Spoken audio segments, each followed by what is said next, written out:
하나님 주신 말씀은 신약성경 베드로전서 2장 4절에서 5절 두 절 말씀입니다.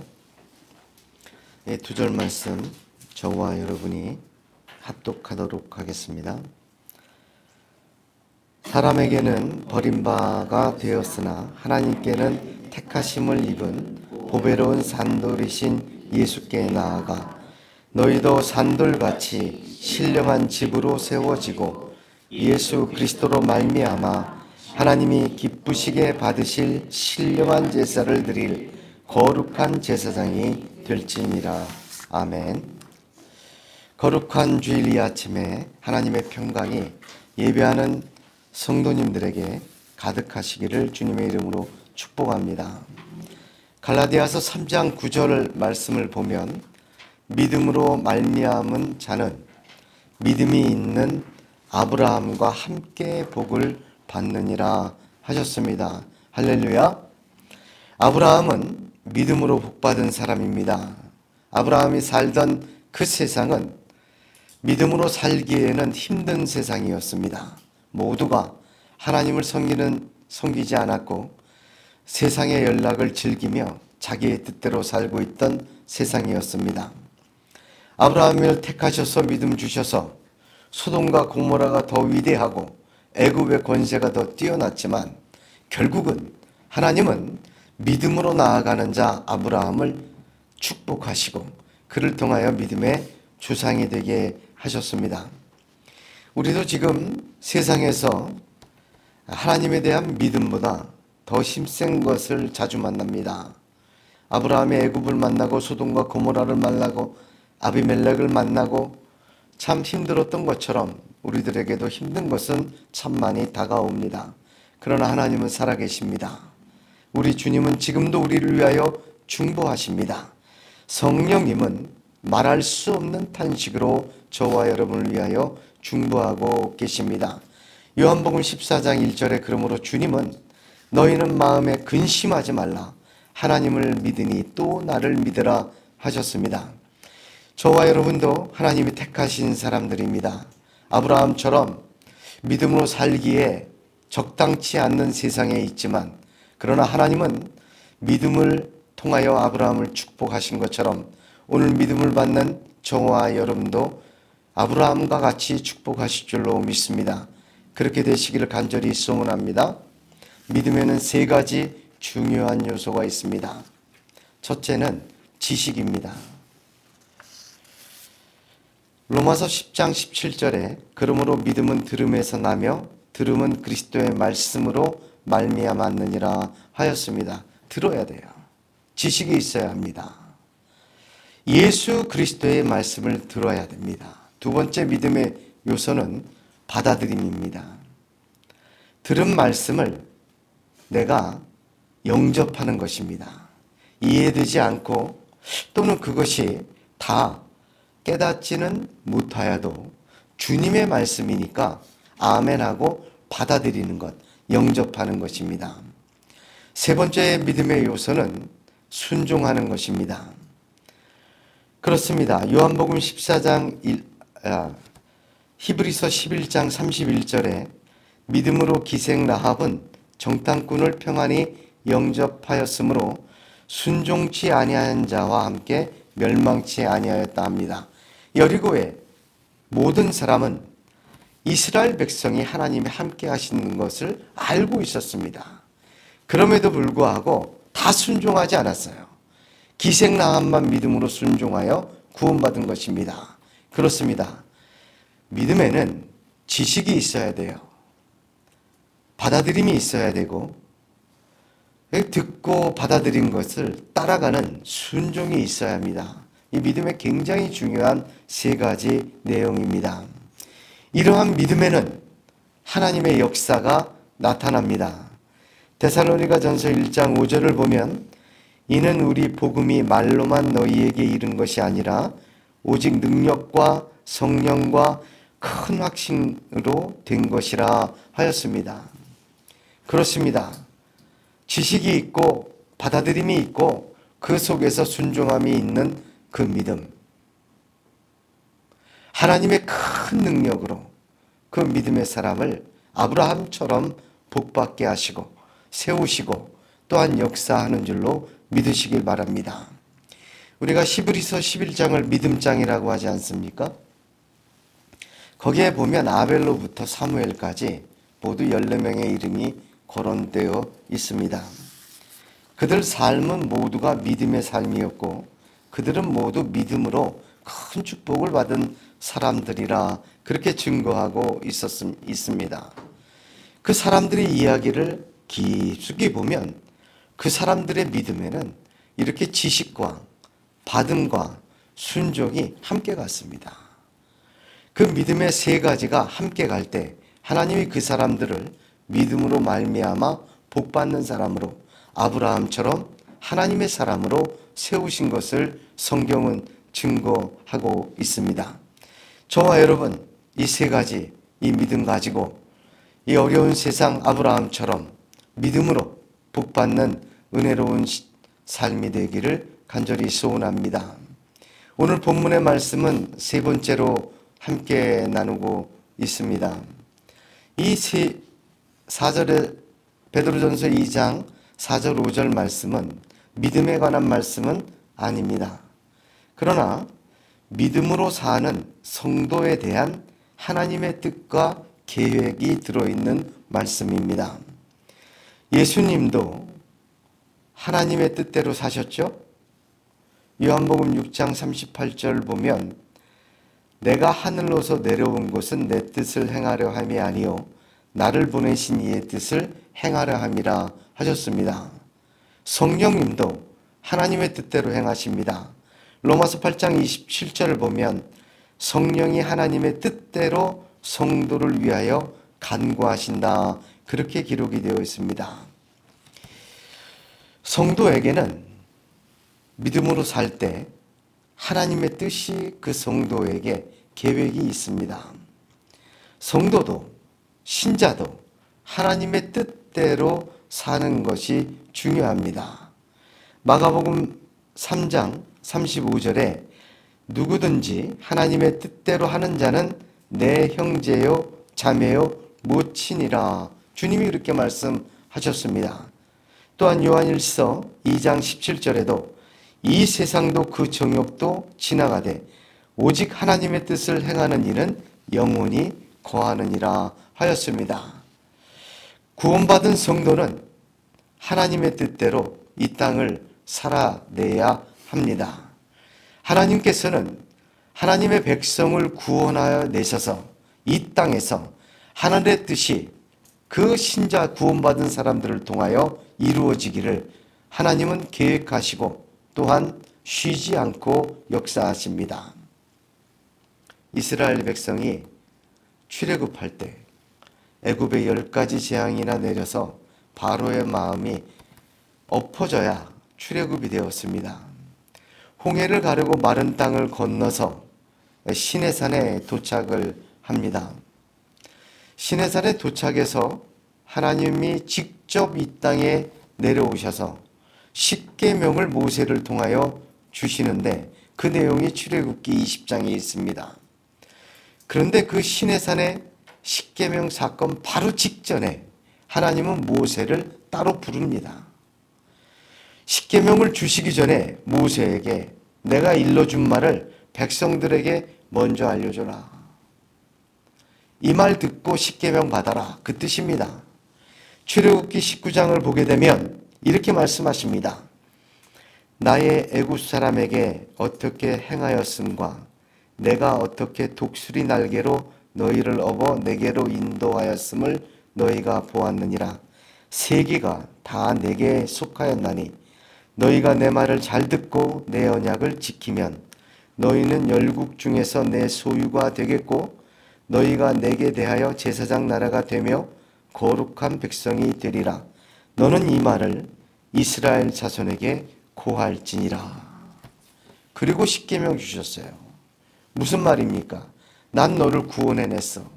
그리고 이 땅에서 너를 통해 이스라엘을 통해 이루어낼 내 뜻과 계획이 너희들에게 담겨져 있어. 그거 알고 십계명 받아라. 그 뜻입니다. 이스라엘의 출애굽 사건은 오늘날 우리 성도들이 받은 구원의 계시입니다. 이스라엘을 출애굽시키신 하나님의 이 말씀은 죄악과 멸망에서 우리를 구원하신 동일한 하나님의 말씀입니다. 사도행전 13장 22절을 보더라도 다윗을 왕으로 세우시고 증거하여 가라사대 내가 이새의 아들 다윗을 만나니 내 마음에 합한 사람이라 내 뜻을 다 이루게 하리라 하시더라. 그렇습니다. 다윗에 대한 하나님의 속마음 아니겠습니까? 그 많은 사람들 중에 다윗 하나 내 마음에 합해. 내 마음에 합한 사람에게 나는 내 뜻을 이 땅에서 다 이루어 낼 거다. 그렇게 말씀하십니다. 다윗과 같이 하나님 마음에 합한 사람이 되어 하나님의 뜻이 저와 여러분의 이 땅의 인생 중에 이루어지는 하나님의 역사, 믿음의 역사 가득하시기를 축복합니다. 하나님께서 성도를 구원하신 뜻이 본문의 내용입니다. 두 주에 걸쳐서 말씀드렸습니다만 첫 번째는 뭐죠? 예수께로 나아가라. 두 번째는 예수와 함께 세워진다. 세 번째는 예수로 말미암아 제사를 거룩한 제사장이 되라. 나아감, 세워짐, 드려짐 이 세 가지는 하나님께서 자기 마음에 합한 다윗을 통하여 이 땅에 자기의 뜻을 이루시는 것처럼 구원받은 성도들에게 하나님의 뜻이 이루어지는 세 단계를 정확하게 보여줍니다. 나아감, 세워짐, 드림은 믿는 자에 대한 하나님의 뜻입니다. 그 뜻이 저와 여러분에게 이 땅을 사는 동안 하늘에서처럼 땅에서 이루어지기를 주님의 이름으로 축복합니다. 잘 보면 나아감은 중간태라는 태를 쓰고 있어요. 말씀드렸습니다만 중간태는 능동과 수동의 동시작용이라 했습니다. 예수님께서 오라고 하시니 우리가 나아가는 것입니다. 이게 시작이에요. 그렇게 예수님이 오라 하신 말씀에 순종하여 믿음으로 나아가는 자는 두 번째 세워짐, 수동태입니다. 하나님이 세우십니다.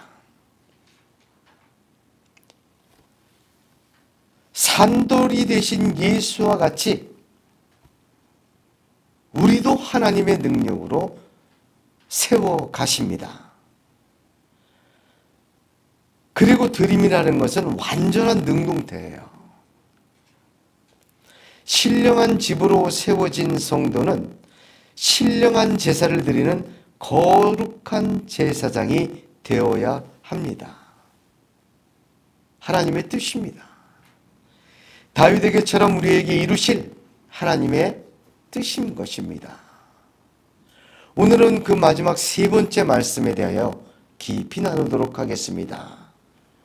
거룩한 제사장이 되라. 이것은 목적이에요. 하나님이 우리를 믿음 주시고 나아오게 하시고 세우시는 목적이 뭡니까? 왜 하나님이 우리를 나오게 하시고 신령한 집으로 세우십니까? 왜 예수로 말미암아 예수와 함께 지으시고 세우십니까? 예배 받으시려고. 거룩한 제사장 만드시려고. 하나님은 우리로 하여금 능동적으로 하나님 앞에 하나님이 기뻐 받으실 신령한 제사를 드릴 그런 거룩한 제사장 되기를 원하십니다. 근데 이 말씀 깊이 봐야 합니다. 왜 하필 베드로는 그냥 제사장이 아니라 거룩한 제사장이라 하였습니까?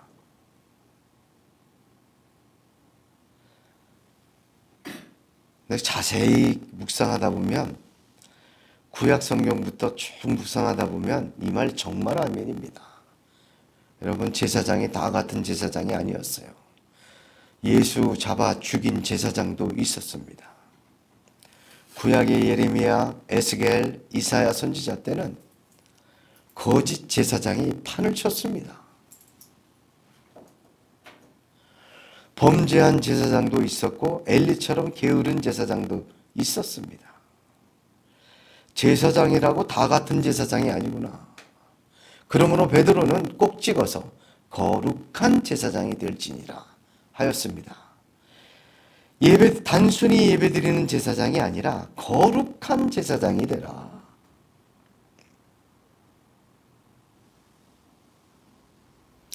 누가 거룩한 제사장입니까? 어떤 게 거룩한 제사장입니까? 오늘 본문에 잘 나타나 있습니다. 5절 말씀 보겠습니다. 예수 그리스도로 말미암아 하나님이 기쁘게 받으실 신령한 제사를 드릴 거룩한 제사장이 되리라 했습니다. 첫 번째 거룩한 제사장은 누구입니까? 예수로 말미암아 제사 드리는 자가 거룩한 제사장입니다. 할렐루야. 예수로 충분하고 완전합니다. 히브리서 9장 12절에서 14절을 보면 염소와 송아지의 피로 아니하고 오직 자기 피로 영원한 속죄를 이루사 단번에 성소에 들어가셨느니라. 염소와 황소의 피와 및 암송아지의 죄로 부정한 자에게 뿌려 그 육체를 정결케 하여 거룩케 하거든 하물며 영원하신 성령으로 말미암아 흠없는 자기를 하나님께 드린 그리스도의 피가 어찌 너희 양심으로 죽은 행실에서 깨끗하게 하고 살아계신 하나님을 섬기게 못하겠느뇨 하셨습니다. 그렇죠. 어떻게 거룩한 제사장 됐느냐? 예수로 말미암아 제사 드릴 때 거룩한 제사장이에요. 예수의 피에는 능력이 있습니다. 우리에게 어떠한 자질이 있는 게 아니에요. 예수로 말미암아 제사 드리는 자가 거룩한 제사장입니다. 예수의 피에 그 능력이 있기 때문입니다. 그럼에도 불구하고 유대인들은 자기 스스로를 거룩하다고 하고 지금도 동물로 제사를 지내고 있지 않습니까? 예수로 말미암아 제사 드리지 않는, 예배 드리지 않는 사람들이 굉장히 많이 있습니다. 요즘엔 어떤 사람들은 마호메트나 부처로도 예배 드릴 수 있다고 얘기를 해요. 실제로 그렇게 하는 경우도 보게 됩니다. 예수로 말미암지 않고 예수를 통하지 않는 예배가 너무나도 많습니다. 거룩하지 않은 제사장이 되어 하나님 앞에 예배드리는 자가 너무 많다는 것입니다. 그것은 하나님의 뜻이 아닙니다. 거룩한 제사장이 되어야 합니다. 하나님이 우리를 오라 하셨고 하나님의 신령한 집으로 세우셔서 하나님은 우리를 통하여 예배받기를 원하십니다. 그것이 하나님의 우리를 구원하신 뜻이요 목적입니다. 우리는 어떻게 거룩한 제사장이 됩니까? 예수로 말미암아 예배드려야 합니다. 고린도후서 11장 4절에 만일 누가 가서 우리의 전파하지 아니한 다른 예수를 전파하거나 혹 너희의 받지 아니한 다른 영을 받게 하거나 혹 너희의 받지 아니한 다른 복음을 받게 할 때에는 너희가 잘 용납하는구나 하였습니다. 고린도 교회만 그런 게 아닙니다. 2000년 교회 역사와 신앙의 역사를 보면 사람들 참 신기한 소리 좋아해요. 신기한 현상 쫓아다녀요. 신기한 소리 듣고 신비한 현상 쫓아다니고 이상한 것 예수로 예배드리기를 왜 주저하는지를 모르겠어요. 예수로 완전합니다. 예수로 충분합니다. 예수로 말미암아 예배드리는 자가 거룩한 제사장입니다. 예수로 말미암아 예배드리는 자, 여러 가지 의미가 있죠. 예수를 존귀히 높이는 예배. 여러분 주일 예배 드리죠? 어떤 예배를 드리더라도 여러분 예수님만 존귀히 높이는 예배를 드리셔야 돼요. 예수님 말씀이 가득한 예배, 예수님의 음성이 울려 퍼져야 합니다. 그게 예수로 말미암아 드리는 예배예요. 예수의 은혜와 사랑을 간구하는 예배, 겸손히 그 은혜를 사모하는 예배, 예수로 말미암는 예배예요. 그런데 어떻습니까? 사람이 가득하지 않습니까? 예수의 말씀이 가득하기보단 사람의 소리가 가득합니다. 무슨 심리학을 얘기하는 건지, 철학을 얘기하는 건지, 역사 강의를 하는 건지, 1년 내내 강단에서 예수 얘기가 대여섯 번 나오면 되겠습니까?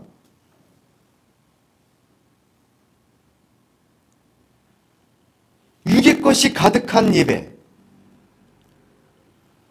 사람들은 영적 목마름을 가지고 있으면서 육을 채우러 다녀요. 내 마음을 지원해 줄 것. 내 마음이 좀 행복해지는 예배. 내 마음이 어떻게 하지? 육의 것을 채우려고 사람의 소리를 듣고 사람에게 영광을 돌리고 사람이 가득한 예배로 채워집니다. 효과적이고 감동적이라는 이유로 그렇게 또 만들어가요. 원수마귀 사단은 예수 그리스도를 성전 꼭대기에 세우지 않습니까? 그리고 하나님을 시험합니다. 사탄은 사람을 성전 꼭대기에 데리고 올라갑니다. 네가 최고라는 거예요. 성전 꼭대기엔 하나님 계셔야죠. 영적인 것 최고에는 성령이 계셔야죠. 우리 주 예수 그리스도가 계신 거죠. 멸망에 가증한 것이 서지 못할 것에 서는 것입니다. 사람이 그 위에 세워지고 물질이 세워지고 내가 세워지는 것, 마귀의 역사입니다. 오직 예수로 말미암아 예배드리시기를 권면합니다. 히브리서 7장 24절 25절에 예수는 영원히 계심으로 그 제사 직분도 갈리지 아니하나니 그러므로 자기를 힘입어 하나님께 나아가는 자를 온전히 구원할 수 있으니 이는 그가 항상 살아서 저희를 위하여 간구하심이라. 예수로 충분합니다. 예수로 완전합니다. 오직 예수로만 하나님께 예배드리는 자가 거룩한 제사장입니다. 두 번째로 오늘 본문은 하나님이 기쁘시게 받으실 예배드리는 자, 거룩한 제사장이다 정의합니다. 아니, 예배는 하나님을 높이는 거지 하나님의 기쁘시게 받으실 예배가 있고 하나님이 기쁘시게 받지 않을 예배가 있나요? 있습니다. 언제 그랬습니까? 구약 성경 내내 그랬습니다. 하나님께서 오죽하시면 나는 제사를 원하지 않아. 순종을 해라 차라리. 더 이상 예물 좀 갖고 오지 마. 너희가 죄악을 행하고 네 멋대로 하면서 예물 갖고 오는 거 내가 지쳤다 이제. 이스라엘 백성이 가나안 정착해서 멸망할 때까지 그 왕주 사사시부터 왕조 시대의 내용을 다 보십시오. 하나님의 기쁘시게 받을 예배 드리는 경우가 드물어요. 희귀해집니다. 산당과 우상의 신전에서 하나님을 예배했죠. 나중에는 어디까지 갔냐면 인신제사까지 드렸어요. 하나님 앞에. 지가 원하는 대로 예배 드린 거예요. 야, 참 이거 당연한 소리지만 이거 지키기 어려운 거구나. 그렇게 생각하게 됩니다. 이스라엘의 제사장들은 자기들이 기쁘게 예배를 드렸어요. 에스겔서 34장 7절 8절 보면 그러므로 목자들아 여호와의 말씀을 들을지어다. 주 여호와의 말씀에 내가 나의 삶을 두고 맹세하노라. 내 양의 무리가 노략거리가 되고 모든 들짐승의 밥이 된 것은 목자가 없습니다. 내 목자들이 내 양을 찾지 아니하고 자기만 먹이고 내 양의 무리를 먹이지 아니하였도다 하셨습니다. 제사장이요, 예배드리는 제사장이 자기만 먹으려고 예배드린, 자기 중심의 예배를 드렸어요. 사람 중심의 예배를 드렸어요.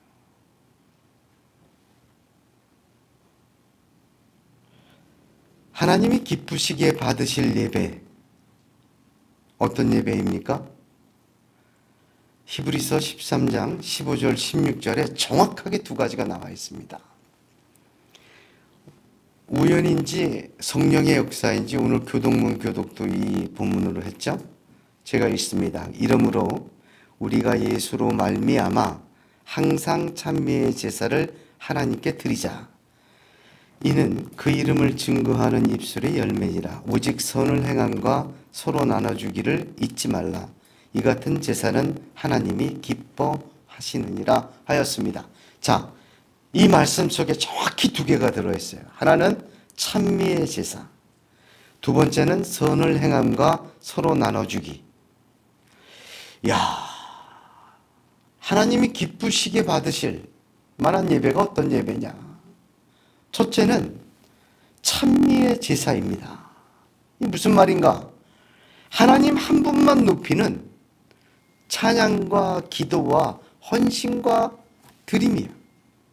하나님 한 분만 높이는,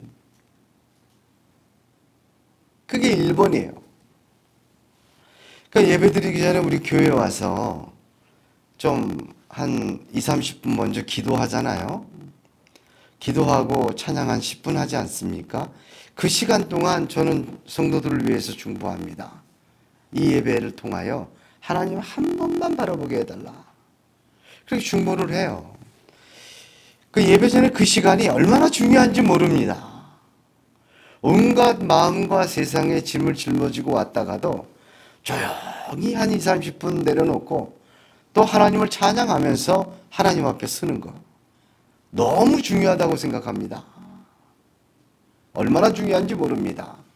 예배를 보는 자에서 예배를 드리는 자로 만들어갈 수 있는 그 시간이 아닌가. 저는 굉장히 중요하게 생각하고 많이 중보합니다. 찬미의 제사를 하나님 한 분에게 드리는 영광과 찬송과 그 감사가 있어야 돼요. 두 번째는 선을 행함과 서로 나눠주는 것입니다. 자, 위에 1장 15절 한번 보세요. 베드로전서. 오직 너희를 부르신 거룩한 이처럼 너희도 모든 행실에 거룩한 자가 되라 하셨잖아요. 이미 나눴던 말씀입니다. 모든 행실에 거룩한 행실, 그 행실이 두 번째, 하나님이 기쁘시게 받은 예배예요. 무슨 말인가 하니 한 주간 내내 삶이 하나님이 기뻐 받으실 예배예요. 우리가 지금 주일 예배 드리지 않습니까? 매주 일요일에 교회 나와서 앉아있다가 가는 것, 예배 보고 가는 것 아닙니다. 내가 드려야 돼요. 거룩한 제사장이 돼요. 하나님이 기쁘시게 받을 예배 드리는 게 하나님의 뜻이에요. 그러면 그것은 무엇이 있습니까? 예배당에 나와서 육으로 왔다가 영으로 가야죠. 아래 것 보고 왔다가 위에 것 붙들고 가야죠. 세상의 근심 걱정 갖고 왔다가 하늘의 소망을 가지고 가야죠. 내가 중심이 되어 살았다가 예수님 붙들고 가야죠. 말씀 붙들고 가야죠. 그걸 위해서 필요한 모든 것을 해야 합니다. 그걸 방해하는 모든 것을 버릴 수 있어야 합니다. 배설물처럼 버릴 수 있어야 합니다. 제가 해보니까 그 정도 아니면 안 되더라고. 원수마귀가 얼마나 낚싯바늘을 많이 꼬이는지 제가 보니까 그거 아니면 안 돼요. 저 개척할 때 제 마음속에 두 가지 회개가 있었습니다. 하나는 강단에 대한 회개였어요. 내가 내 말을 너무 많이 했다. 내가 세상 말을 너무 많이 했다. 하나님 말씀만 하겠다. 그래서 강해 설교로 돌아선 거예요. 두 번째, 예배에 대한 회개였습니다. 어떻게 보면 사람이 모여서 하나님을 높이는 사람 모임이 부정될 수가 없어요. 그러나 오늘날 하나님 한 분에게 찬미의 제사를 드리기에 방해되는 그 모든 것을 버리지 못함으로 인하여 하나님에 대한 찬미를 놓친다면 뭐하러 모입니까?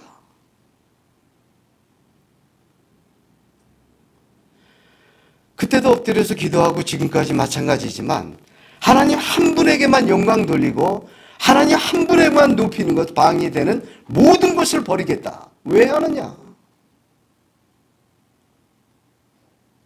그걸 왜 해야 돼요? 교회에서. 왜 교회가 되고 왜 모여야 하는데? 찬미의 제사를 하나님 한 분 영광 받기에 세상에서 살다가 와서 어떤 분은 그런 얘기를 해요. 목사님, 세상살이 안 해봐서 몰라요. 제가 묻고 싶어요. 목사 생활 해보셨습니까? 한번 바꿔서 해보실래요? 힘들지 않은 게 어디 있습니까? 우리가 먹고 살려고 얼마나 힘든지 몰라요. 근데 목사님 너무 성경 얘기만 하십니다. 제가 그 얘기를 다음 주에도 한번 나누려고 하는데 성경 얘기만 하십니다. 왜 그렇습니까? 교회에서 성경 얘기만 해야지. 유튜브 틀고 텔레비 틀면 좋은 얘기 많잖아요. 굳이 교회 와서 왜 그런 얘기를 들어야 됩니까? 하나님 말씀 들어야지. 사랑하는 성도 여러분, 하나님 앞에 찬미의 제사를 드리는 것, 교회의 성패요, 신앙의 성패입니다.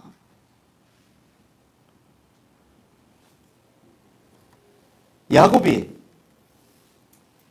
창세기 35장을 보게 되면 그의 삶의 완성이 있어요. 세겜에서 디나가 강간당하고 난 후에 다 버리고, 이게 야곱의 부흥회라고 하죠.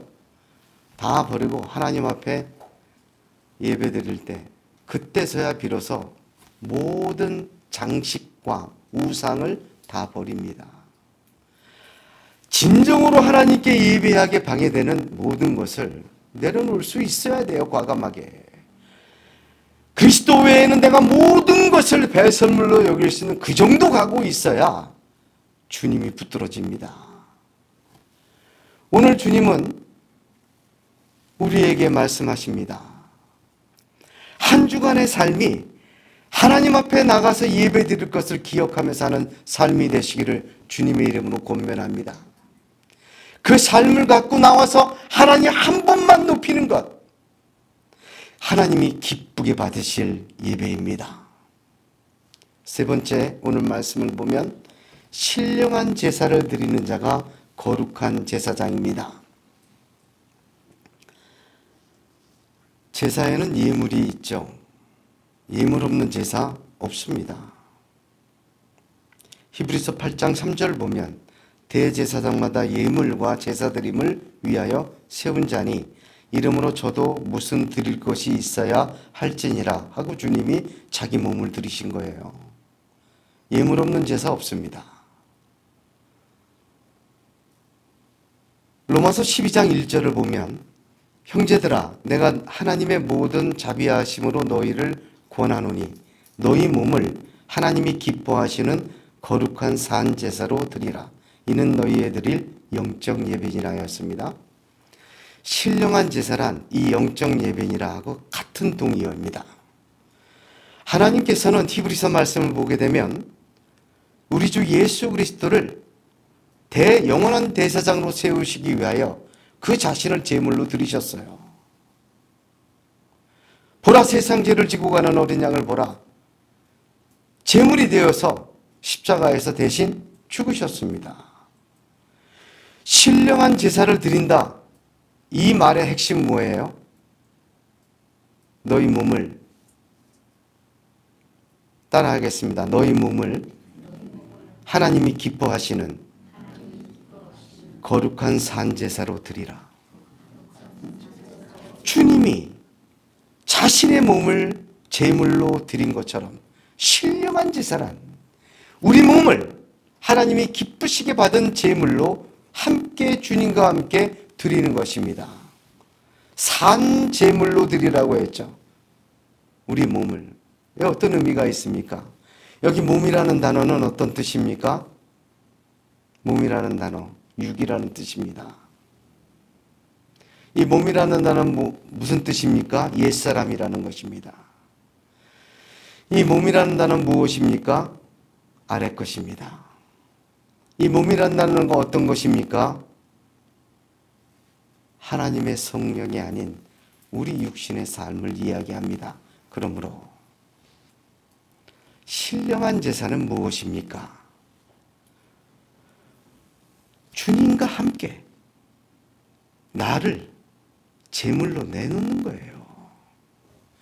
내 육의 것을 하나님 앞에 드리는 거예요. 주님과 함께 십자가에 못 박혀 내 육의 것을 다 드리고 주님의 생명을 얻어 주님과 함께 다시 영원한 생명으로 사는 것, 신령한 제사입니다. 우리의 옛사람을 드릴 수 있기를 축복합니다. 우리 육의 존재를 아낌없이 주님 예수 그리스도와 함께 십자가에 못 박아 하나님께 드리는 믿음의 사람들이 되시기를 바랍니다. 내가 살아왔던 인생의 경험과 내가 좋아하던 모든 것들과 내가 갖고 있던 모든 것이 예배 드릴 때마다 신령한 제사로 신령한 제물로 주님과 함께 주 예수 그리스도의 십자가와 함께 하나님께 드려지는, 그래서 주님의 생명을 받고 주님의 그 영원한 생명으로 다시 일으켜 세워지는 신령한 제사 드리는 자가 거룩한 제사장입니다. 하나님께서는 오늘 우리가 구원받은 우리가 하나님의 독생자 예수 그리스도를 대신 죽이고 살리신 저와 여러분이 거룩한 제사장 되기를 원하십니다. 그래서 오라 하셨고 나오는 자를 세우시고 신령한 집으로 주와 함께 지어지고 산돌과 같이 세우시며 하나님은 그런 자를 통하여 거룩한 제사장이 되는 것을 보기를 원하십니다. 저와 여러분을 구원하신 하나님의 뜻입니다. 하나님의 계획입니다. 하나님은 그 뜻을 이루시기까지 아브라함의 인생을 보세요. 이삭의 인생을 보세요. 야곱의 인생을 보세요. 요셉의 인생을 보세요. 한순간도 쉬지 않고 놓지 않으시고 그를 이끌어 가시는 하나님이십니다. 다윗처럼 하나님 마음에 합한 자, 하나님의 뜻이 다 이루어지는 저와 여러분이 되기를 간절히 소원합니다. 거룩한 제사장이 될지니라, 이 말에는 신분과 지위는 하나도 들어있는 말이 아닙니다.